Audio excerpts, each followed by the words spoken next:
성가족 여러분 안녕하십니까. 샘터지기 김덕계 목사입니다.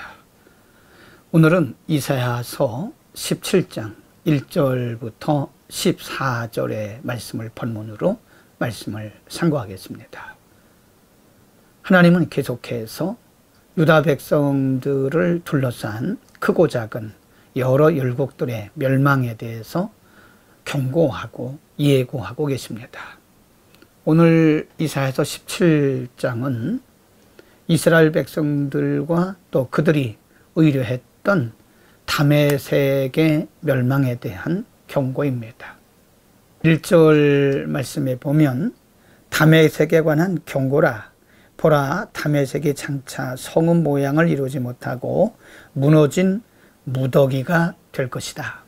2절 아로엘의 성읍들이 버림을 당하리니 양무리를 치는 곳이래요. 양이 눕되 놀라게 할 자가 없을 것이다.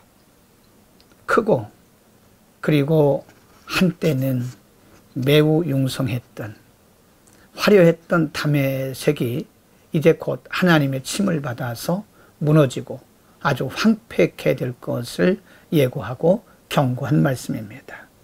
이어서 4절과 5절, 9절에서는 북왕국의 멸망, 특별히 쇠망에 대해서 경고하고 있습니다. 4절 말씀, 그날에 야곱의 영광이 쇠하고 그 살찐 몸이 파리하리니. 5절, 마치 추수하는 자가 곡식을 거두어 가지고 그 손으로 이삭을 벤 것 같고 르바임 골짜기에서 이삭을 주운 것 같을 것이다. 하나님께서 사랑하셨던 하나님의 백성 에브라임, 북왕국 이스라엘이 이렇게 쇠망할 것을 의미한 것이고요. 9절 말씀에도 보면 그날의 그 견고한 성읍들이 옛적에 이스라엘 자손 앞에서 버림받은 수풀 속의 처소와 작은 산 꼭대기의 처소같이 황폐하게 될 것이다 라고 경고하고 있습니다. 다메섹에 대해서는 멸망을 경고하고 계시고 에브라임, 즉 북왕국 이스라엘에 대해서는 쇠망이라고 표현을 하고 있습니다. 하나님은 오늘 본문에서 두 가지를 경고하고 있습니다. 하나는 이스라엘 백성들이 의뢰의 대상으로 삼았던 다메섹을 치시고 멸하시겠다고 하는 경고고요. 또 한 가지는 하나님 외에 하나님 대신에 의뢰했던 의뢰의 장본인이었던 이스라엘을 하나님께서 쇠망하게 하시겠다고 하는 경고의 말씀입니다. 의뢰하는 장본인도 하나님이 제거하시고 의뢰의 대상도 하나님께서 친히 멸하시겠다고 하는 경고의 말씀인데요. 그 원인에 대해서 10절에 보면 이는 내가 자기의 구원의 하나님을 잊어버리고 자기의 능력의 반석을 마음에 두지 않은 까닭이라고 말씀합니다.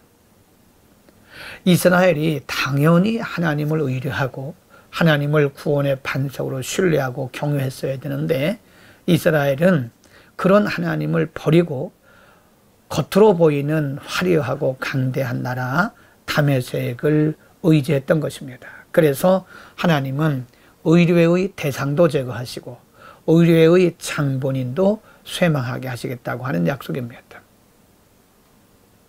그리고 그 결과로 7절에 보면 그날에 사람이 자기를 지으신 자를 바라보게 될 것이고 그 눈이 이스라엘의 거룩하신 자를 바라볼 것이다. 8절 자기 손으로 만든 단을 쳐다보지 아니하고 자기 손가락으로 지은 아세라나 태양신을 바라보지 아니할 것이다. 이 말씀은 북왕국 이스라엘에 대한 말씀입니다. 그들이 의뢰했던 의뢰의 대상인 다메섹을 제거하신 후에 또 하나님을 의뢰하고 하나님을 경외하는 대신에 다메섹을 의뢰했던 이스라엘 백성들을 쇠망케 하심으로써 그들이 이제는 하나님만 바라보고 하나님만 경외하고 하나님만 의뢰하는 백성으로 돌아오게 하시겠다고 하는 것입니다. 여러분, 바로 이것이 하나님의 목적입니다. 하나님의 백성들은 하나님만 바라보고 하나님만 의뢰하고 하나님만 경외해야 됩니다. 그러나 하나님의 백성들이 하나님 외에 다른 것들을 의뢰하거나 바라보면 하나님 반드시 그것들을 제거하시는 작업을 하십니다. 그리고 나서 하나님께서 모든 것을 다 제거하신 후에야 하나님의 백성들은 후회하고 이제 회개하고 돌이켜서 종국에는 하나님을 바라보게 된다고 하는 것인데요. 인간의 무지함이 여기 있는 것입니다.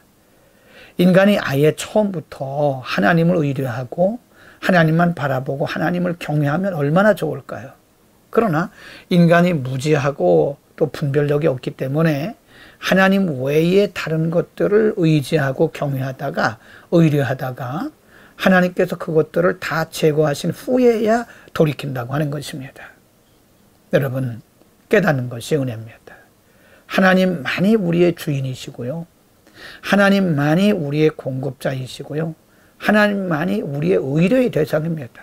그 어떤 것도 우리의 의뢰나 경외의 대상이 될 수 없습니다. 하나님 외에 우리가 의뢰하거나 경외하는 것이 있다면 그 우상 숭배입니다. 하나님이 언젠가는 그것들을 제거하실 것입니다. 하나님이 그것들을 제거하실 때 우리에게는 아픔이 있겠죠. 그러므로 우리는 처음부터 하나님만 의뢰하고 하나님만 경외하는 삶을 사는 것이 정상인 것입니다. 오늘도 하나님만 바라보고 하나님만 주인 삼는 복된 하루가 되기를 축복합니다.